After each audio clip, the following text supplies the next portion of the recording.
మంచి జనానికి ఏదైనా మొదలు చెప్తే మాకు కూడా మంచిగానే ఉంటుండే. ముఖ్యమంత్రి ఇంటికాడనే ఉన్నాడని చెప్పని ఆ భగీరథ అంటాడు ఇంటికాడనే కూడా కారు కూడా చూసినా అని చెప్పిండు అన్న. నేనేమనుకున్నా అంటే ఆ భుజమే చేసినోడు అటు నుంచి అడ్డ పట్టుకపోయినావు గాలి మోటార్లు పట్టుకొని నరేంద్ర మోడీ నేను అనుకున్నా, నిజంగా అనుకున్నా నాకు అట్లే. కానీ ఇప్పుడు రేవంత్ రెడ్డి దగ్గరనే కూడా మరి వీళ్ళు మధ్యరాత్రి ఇక్కడ ఇప్పుడు 2 ఎయిర్పోర్ట్లు కదా, ఆడపోయి పట్టుకుంటే ఇడికెళ్ళి బేగంపేటలకి వెళ్ళి కూడా పంపించచ్చు కదా సార్. ఇది ఇంకా మంచిగున్నది. నరేంద్ర మోడీ పోతే సెవెలు చెప్పిపోయిందట సార్కు, మా ముఖ్యమంత్రి రేవంత్ రెడ్డి గారికి ఏమైనా ఉంటే నేను చూసుకుంటా, ఆ దొంగ నోట్ల కేసులల్లా వాటిలో వీటిలల్లా ఓటుకు నోటు కేసులల్లా చూసుకుంటా, నువ్వు మీ ఇంటికాడనే జర జాగ్రత్త పెట్టుకో అని. వాస్తవమే, రాజకీయ పార్టీల గురించి జడ్సన్ అని చెప్తుంటే ఒక ముచ్చట, నిన్న ఒక తన ఏడబడినావు ఈడబడినావు ఏడున్నావు ఈడున్నావు అని చెప్పని అందరిని అడిగింది కదా. అడిగితే ఒక ఆమె నిన్న మొన్న పార్టీ పెట్టినా ఉన్నది కదా, ఆమె చెప్తుంది, జనం కూడా వినాలే. ఎందుకంటే మేము అమ్మలం అవుతాం, అక్కలం అవుతాం, చెల్లెలం అవుతాం, బతుకమ్మ కనిపెట్టింది మేమే, మాతోనే బతుకమ్మ పాట పుట్టింది మాతోని, పువ్వు కూడా మేము పెడితేనే వచ్చింది అంటే పొద్దుగాల చరిత్రలో రాసుకునేటోళ్ళు. ఆమె ఏం చెప్తుంది అంటే, గా పిల్లగాన్ని పట్టుకొని, ఏ రాజకీయానికి సంబంధం లేని పిల్లగాన్ని పట్టుకొని గా పిల్లగాన్ని మాత్రం గట్లా ఇబ్బంది పెట్టుడు నాకైతే ఏం బాగా అనిపిస్తలేదు అబ్బా పర్సనల్గా అని చెప్తుంది ఆమె. పాపం లాలిపాప్ పెడితే నోట్లో పెడితే వానికి కురకాల్లో సపర్యాల్లో నిలువనంత అమాయకుడు వాడు బండి బాగిరదంత అంటాడు. వాడిని పట్టుకొని ఎంత పెద్ద సర్టిఫికేట్ ఇస్తుంది చూడు. అంటే రాజకీయాల్లో రాజకీయ నాయకులు ఎట్లా ఉన్నారు, ఎంత నీచంగా లంకల పుట్టిన అన్ని రాక్షసులే అని చెప్పని వాళ్ళ నాయన ఎట్టయితే చెప్పిండు, నువ్వు కూడా వేరే కాదు తల్లి, నువ్వు కూడా గాడికెళ్ళి వచ్చింది దానివే.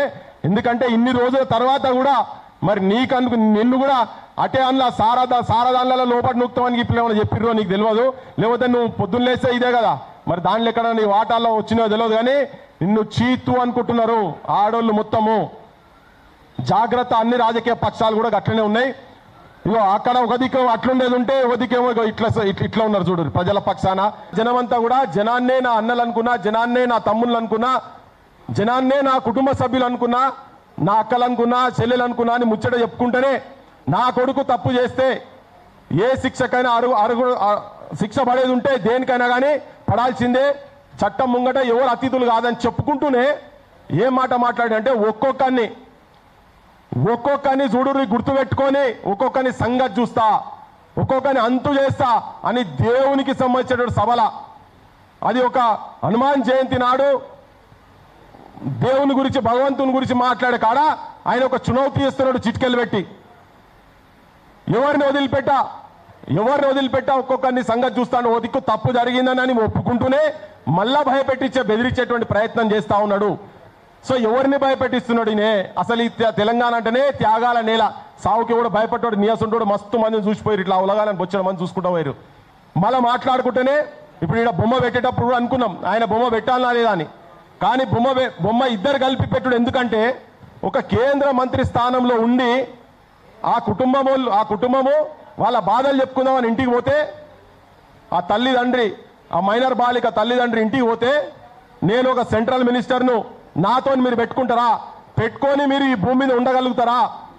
ఇది ఈ మాటలు మాట్లాడుకుంటా బెదిరించుకుంటా, ఇంకొకటి ఎంత అవమానంగా, ఎంత హీనంగా, ఎంత నీచంగా క్యారెక్టర్ అసాసిన్ చేసేటట్టుగా చిన్న పిల్లని చూడకుండా కూడా కొడుకు చెరిచి నాశనం పట్టించిందని చెప్పి కంప్లైంట్ ఇచ్చిన, అంటే వాళ్ళు పోయి చెప్పిన తర్వాత కూడా బెదిరించి భయపెట్టించి మానసికంగా చాలా ఇబ్బంది పరిచి ఆయన చెప్తాడు వేదిక మీద, నా భార్య డిప్రెషన్ గురైందన్నా, డిప్రెషన్కి పోతుందన్నా, నా కుటుంబం ఆగమంలో ఉన్నదన్నా అని చెప్తున్నాడు. అరే కొద్దిగానన్నా శరము సిగ్గుండాలి మీకు. మీరే ఉల్టా చోర్ కోతువాళ్ళు ఎక్కున్నది ముచ్చట. ఈయననే వీళ్ళే వాళ్ళని ఇబ్బంది పెడతారు, వీళ్ళే వాళ్ళను నీచంగా హీనంగా మాట్లాడతారు. అంటే నేను సభ్య సమాజానికి చెప్పలేనటువంటి పదాలు ఎక్కడెక్కడ తిరిగినవో యాడాడ ఉన్నవో ఇట్లా ఈ రకంగా మాట్లాడినట్ట బండి సంజయ్ వాళ్ళు పోతే, వాళ్ళ తల్లిదండ్రి పోయినప్పుడు. ఇదే మీడియాకు సంబంధించినటువంటి ఒక సంగప్ప అనే ఒక విధవ V6లో ఇంత ముందుండే అతను బ్రోకర్గిరి చేసిండు, మధ్యలో చేస్తే పట్టుకపోతే ఈ మాటలు వాళ్ళు మాట్లాడితే, ఆ పిల్ల నేను సావననేది వస్తా కానీ నాకు న్యాయం జరగాలి, ఇది ఎక్కడిది, నన్ను ఇంత ఘోరంగా మాట్లాడి ఎక్కడిది, నన్ను వాడుకొని ఆగం పట్టించి 10వ తరగతి పాస్ కాగానే +2కు లండన్కు పోతా, నేను లండన్లో చదువుకుంటా అని మొత్తం ఎంతో డ్రీమ్స్లో ఉన్నటువంటి ఎన్నో కలలు కన్నారు. ఆ కుటుంబం కలలు కన్నది, ఆ పిల్ల కలలు కన్నది, నేను బయట దేశం పోతా అంటే మొగ్గ స్థాయిల్నే పువ్వు పూయక ముందే కాలుతోని తొక్కి పడేసారు కామాంధులు. వాడు ఒక్కరితోని కాదు, తతంగాలు చాలా బయటికి వస్తున్నాయి.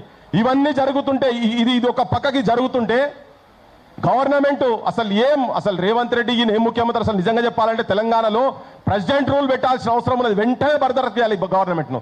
కానీ దరిద్రం ఏంటంటే అక్కడ ఉన్నది అట్టే పడైంది కదా, వాళ్ళు వస్తే మళ్ళీ గదే అవుతుంది కదా, రొంట జడ రావన్న కథ అయ్యేటట్టున్నది, అటు అట్లే ఉన్నది ఇటు అట్లే ఉన్నది. సో ప్రజలకు ఇప్పుడు ఇంత జరుగుతుంటే కొంతమంది అంటే బీజేపీలో ఉన్నటువంటి వాళ్ళు కూడా చాలా మంది మదన పడుతున్నారు, అది వేరే విషయం. కొంతమంది ఇంత బహిరంగంగా నిస్సిగ్గుగా ఏమాత్రం లజ్జ లేకుండా మానవత్వం లేకుండా ఆ